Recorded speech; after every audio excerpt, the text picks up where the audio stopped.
Here's the Panasonic FZ82 camera, and let's see how to capture a still image from a video. First of all, power on the camera with this one, move it forward. Now enter the preview, this green button.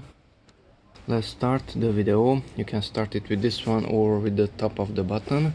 Okay, and then let's pause it and it's zoomed in. So let's wait, and now let's pause it. Okay, to capture a still image, let's say this image, here we have this button on the right side.